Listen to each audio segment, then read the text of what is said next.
So, hey, how you doing? Welcome to American Beer TV. Hello. Today we're going to be trying the Firestone Walker 14th anniversary. A couple weeks back we did the 13th. Yeah. So we've compressed a year quickly. Yeah. But I'm super excited about this beer, man. Yeah. I'm especially after trying the 13th. Yeah, the 13th was amazing. What they do with their barrel aging series is pretty remarkable. You know, like we talked about on the 13th, a lot of times when they do a, you know, like when Stone or when anyone else, other breweries do an anniversary, they pretty much just make a beer that they think is really cool, and that's their anniversary beer.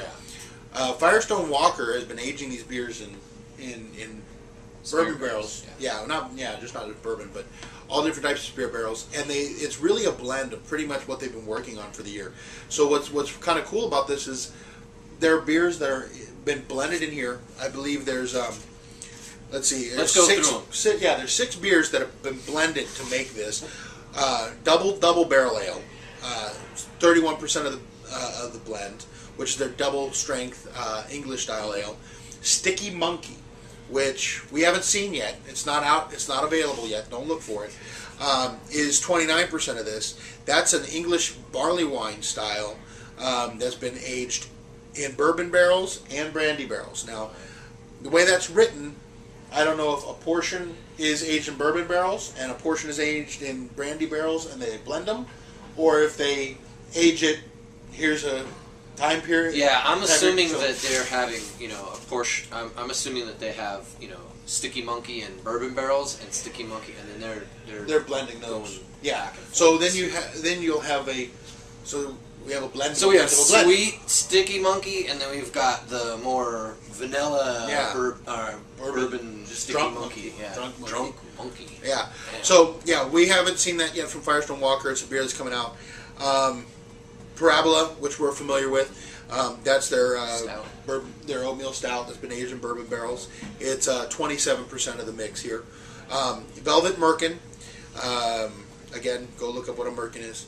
7% in here, and like we were talking about, you can find Velvet Merlin on the shelves. Yeah, it's all over. And it's it's a 5% oatmeal stout, and I think you might be right. The Merkin might be the barrel-aged version of that.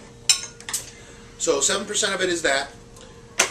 Then we have 3% of this beer is a beer called Goodfoot, another one we haven't seen from them yet released. That's an American barley wine that's been aged in bourbon barrels. And then we have Black Xanthus, which is their coffee-infused Imperial stout that's been aged in bourbon barrels, and that's another 3% of this.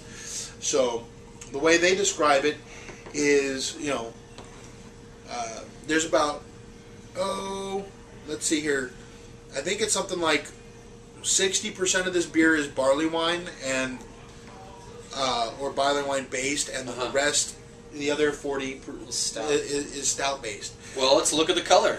I mean, I can see through it. I mean, let's do this. You're probably not going to be able to tell at home, but but you can see as you're looking. That's one of the advantages of using these glasses. How it has this. Yeah, you can see down through it. I can see this line here is pretty light. It has like a nice reddish amber tinge, brown tinge. Yeah, in the reddish color. It looks like it's nicely carbonated. Yeah. And it says this beer is best enjoyed at 55%. So this is 12.5% alcohol. Yeah, 12.5. At 55 degrees. This is a little cool. So the 13th was more heavily on the stout side. Yeah. And this is heavily on the barley wine side. Yeah. So. But just,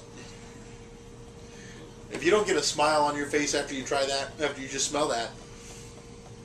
Wow, really nice. Get some hops, get some of the spirit barrels. Not real alcohol-y. Just a bit.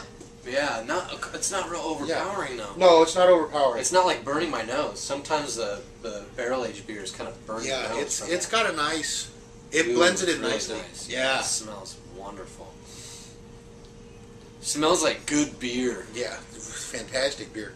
Now, one of the other things I want to look at I pick real up more quick hops here. on the nose of this beer, for sure. Yeah, almost all of this beer that went into here. Like almost sweet caramely hops. Yeah. Almost all of them have been aged in bourbon barrels. In the 13th the only anniversary. The only one that's at the Brandy is the Sticky Monkey there, Yeah. right? Everything else is bourbon. Yeah, because the bourbon totally comes through. Then double, and I'm thinking it's this retired Union barrels. That's to make their double barrel pale ale, and so that's gonna probably be a pretty mild, I would say, kind of vanilla flavors. Well, a little bit of oak coming through, but no wood. spirit. So yeah. Yeah, and I'm You're thinking just gonna get the wood out of that. Yeah. I think I'm getting just a little bit of wood now. Well, that's the. All right, Beavis, he got wood. It's totally not what I meant. No, I'm picking up the aroma of oak in the beer. That's not right. You can edit There's that kids out. watching this. Darn it. But, yeah. Let's drink it. Okay. Cheers. Cheers.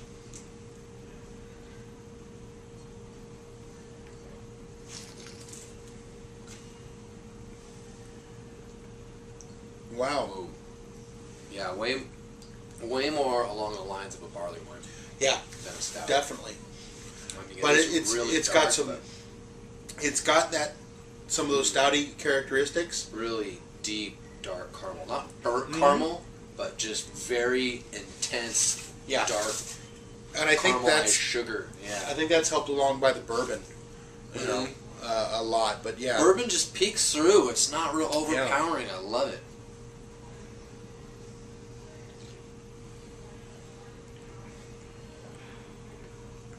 You're getting hops in there.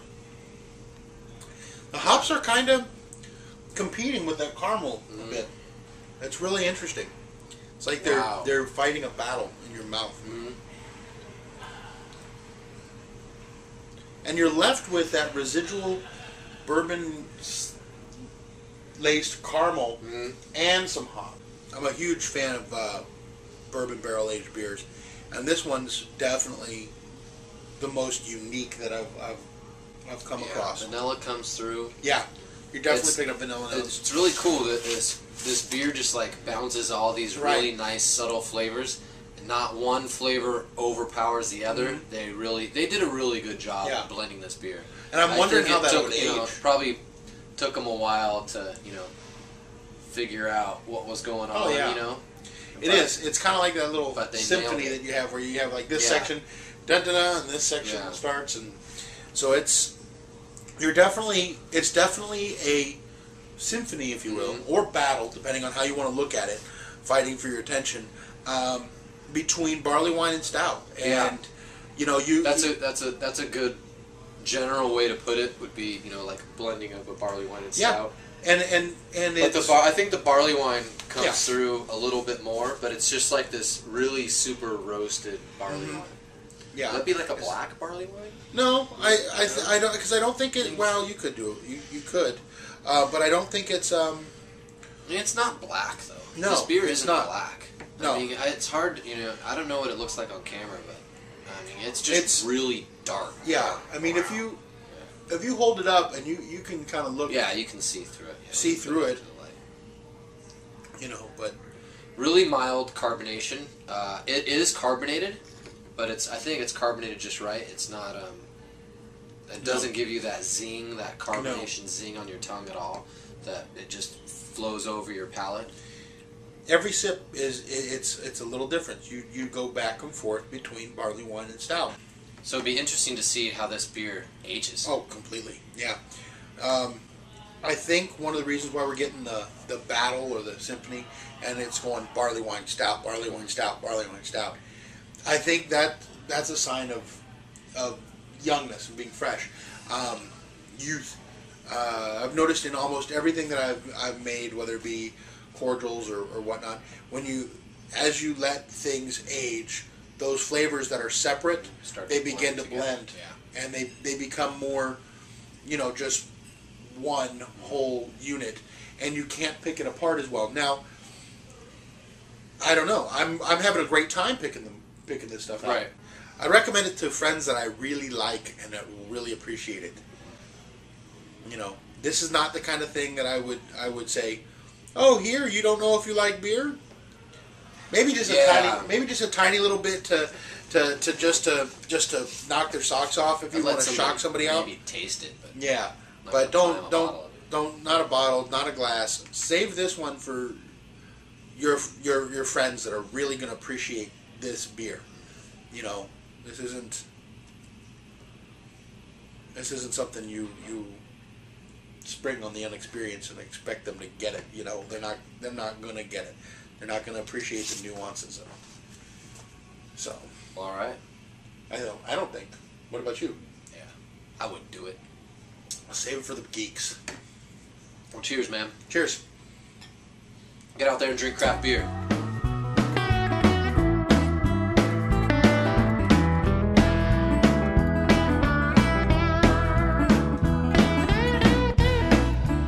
Firestone Walker, 14th anniversary.